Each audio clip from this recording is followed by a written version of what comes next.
Ya que me pregunta por las diferencias, le voy a destacar que fundamentalmente la diferencia es que en la convención, el Consejo, para recalcar bien la diferencia, el Consejo Constitucional, cuyos integrantes se van a elegir siguiendo las mismas normas que se eligen senadores, la ex Convención Constitucional era para diputados y senadores, mientras que la Convención Constitucional aprobaba un texto que iba a ser sometido a plebiscito, el Consejo va a recibir un texto que va a aprobar, pero lo va a recibir de una comisión experta, que es otro de los órganos previstos en el proceso constitucional, que son, ambos dos, por hacer la comparación, son órganos de un proceso constitucional, no tanto el Consejo Constitucional que vamos a votar ahora, como lo fue en su momento la Convención, son órganos de un proceso constituyente que es un proceso unificado, único, ¿no es cierto? Todo es un único proceso y estos son órganos y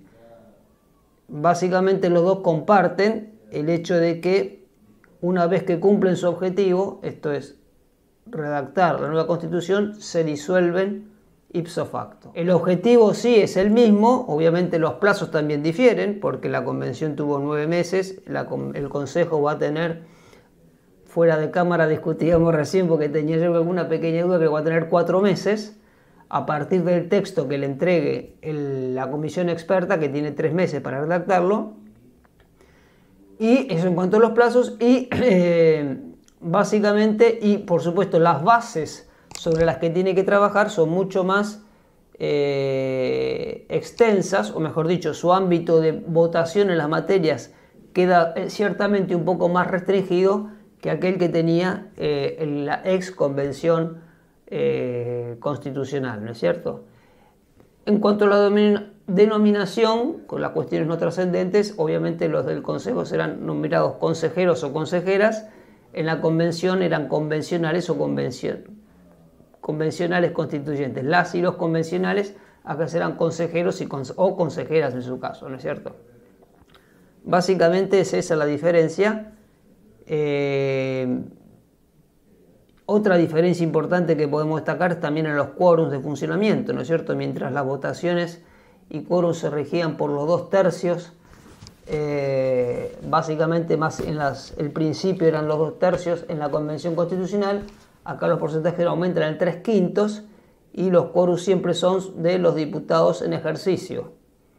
Básicamente en la Convención se regía en las votaciones por el quórum, los diputados presentes, la base del quórum, ¿no es cierto? Cuando me refiero al quórum, una cosa es el quórum para sesionar y otra cosa es para aprobar, ¿no es cierto? Entonces, las bases también ahí tienen una pequeña variación, de 2/3 a 3/5 sobre las bases de diputados presentes y miembros en ejercicio en las decisiones que se tomen, ¿no es cierto?, en el seno de la Convención era antes y ahora en el Consejo.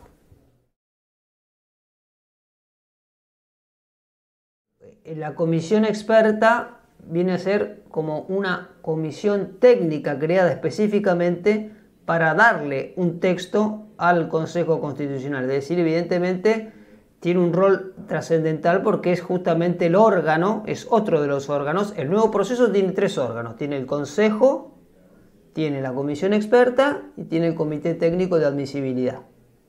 en el cual después van los reclamos para chequear si alguna norma no cumple con lo acordado políticamente o tiene algún vicio de inconstitucionalidad. Pero básicamente la comisión experta, a lo que usted me pregunta, tiene un órgano fundamental porque es justamente la comisión, el órgano que va a redactar la propuesta de nuevo texto, y sobre ese nuevo texto el Consejo va a votar. Obviamente puede hacer observaciones, modificaciones que se pueden hacer, se tendrán que ir votando.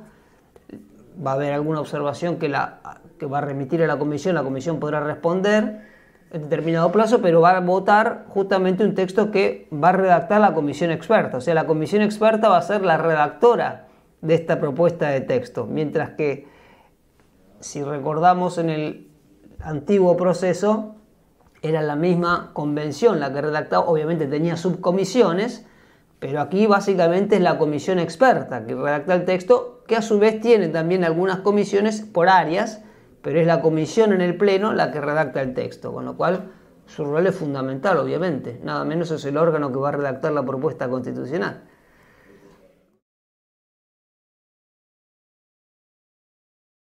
En este caso hay que tener en cuenta que hubo un texto que ya, digamos, fue rechazado por la población, con lo cual este nuevo texto va a contener aquellos aspectos que previo acuerdo político y después de una larga discusión de estos años se ha notado que son necesarios para que una nueva constitución, que es lo que todos quieren, salga adelante. En este caso yo creo que la población va a tener que estar un poco más atenta a aquellas cosas que se pusieron de acuerdo en ese famoso acuerdo por Chile, acuerdos por Chile, donde se sentaron ciertos puntos, ciertas bases, y obviamente va a tener que prestar un poquito más de atención o va a tener que estar más atenta a aquellas cuestiones que un poco más, quizás si se quiere un poco más técnicas, o aquellas, digamos, vacíos que habían quedado sueltos, digamos, en la antigua procesión Convención Constitucional, en la Convención Constitucional. Entonces yo creo que ahora va a tener que, al momento obviamente la responsabilidad de las poblaciones, tener que, digamos,